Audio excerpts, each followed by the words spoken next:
was 17 the first time that I drank alcohol. I was 18 the first time that I smoked marijuana. And I was like 19 when I started using pills, and then heroin shortly after that. It's hard to say if I considered myself an active addiction at that point because I was still having a lot of fun, but I definitely needed to do it all the time. But it was still very enjoyable to me. I think I was 20 years old. I sat my parents down and told them what had been going on, and we decided to have me go to detox. I did that, not really having any experience with this, with any sort of treatment or anything. Didn't do any sort of aftercare with it. So nothing really changed. For a long time, I did not consider myself to have a problem. I considered myself to be the exception. It was shortly after college that things got the worst they had been at that point.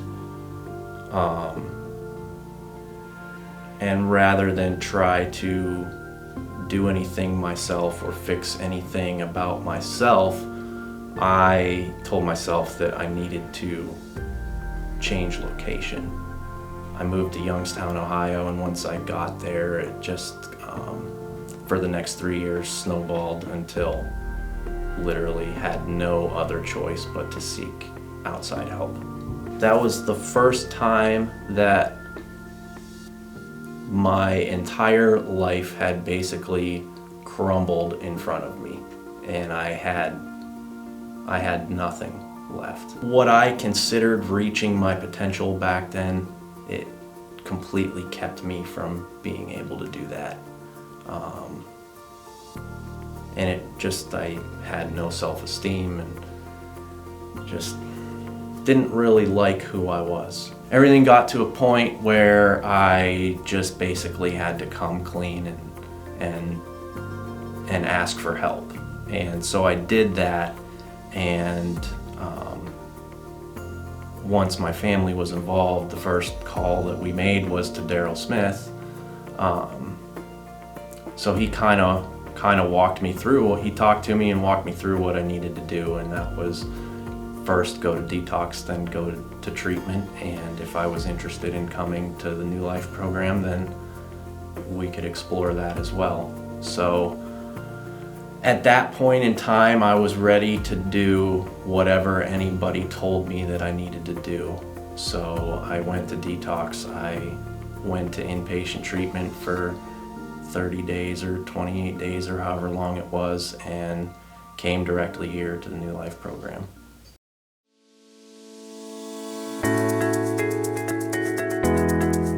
Matt gives you hope.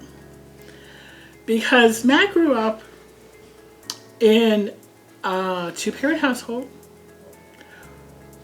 nice schools, raised in the church, and from anybody on the outside looking in would think, how did he get into drugs? It's hard to describe that. But I can tell you when he sat in that chair in our sessions, he shared and he was open. And you could see that he wanted to make change.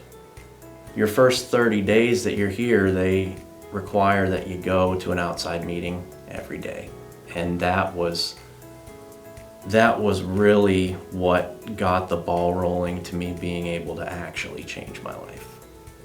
Going to those meetings every day for the first couple months, it introduced me to people outside of this facility that were in recovery and that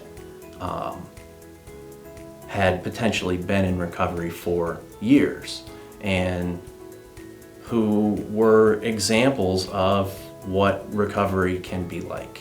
And that's what really started to give me hope that maybe everything could change. I would go to meetings and I would see people who had 3, 4, 5, 10 years clean, and they have good jobs and they have families. When I got here, I couldn't even say that was a goal of mine, because literally I was just like, day by day. I don't want to get high today.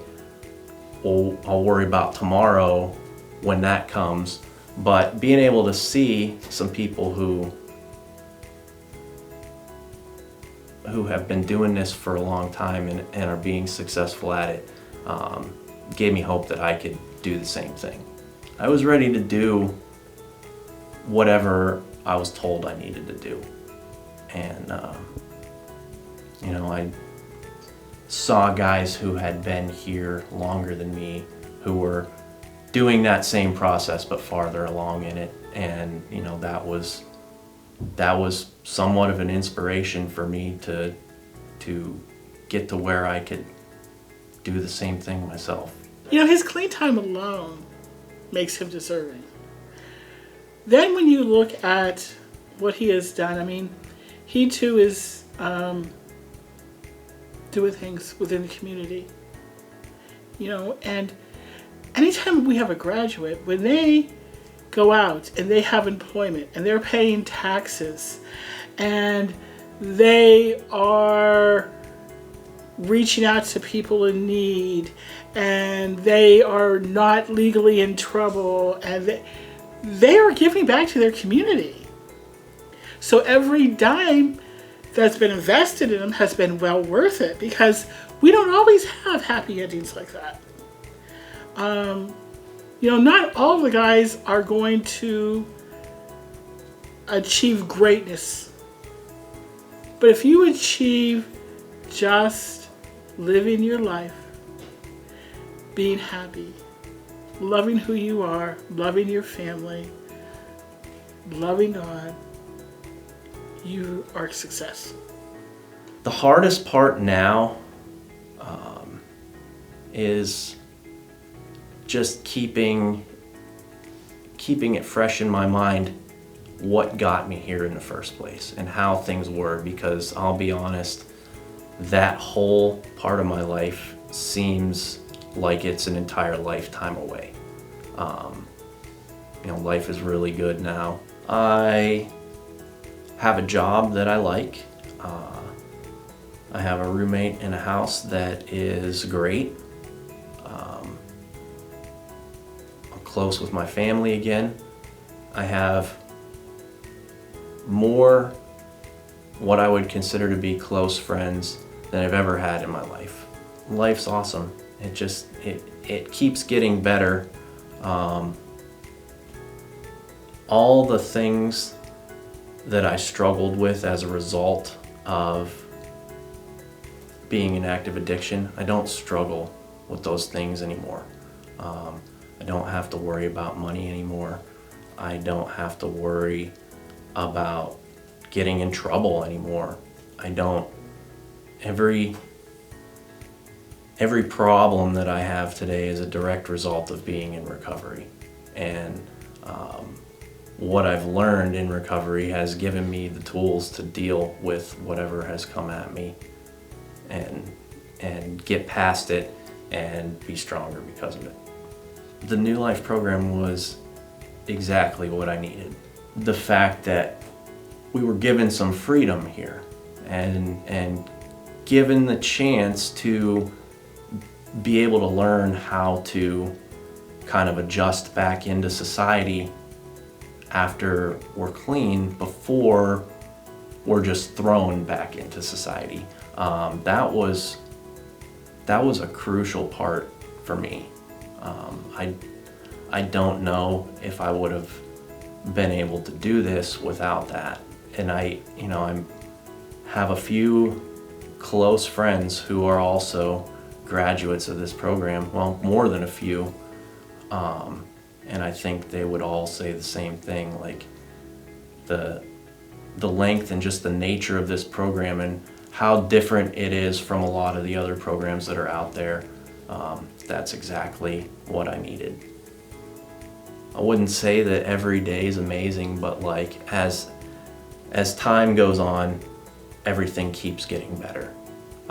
It doesn't get worse like it did when I was using.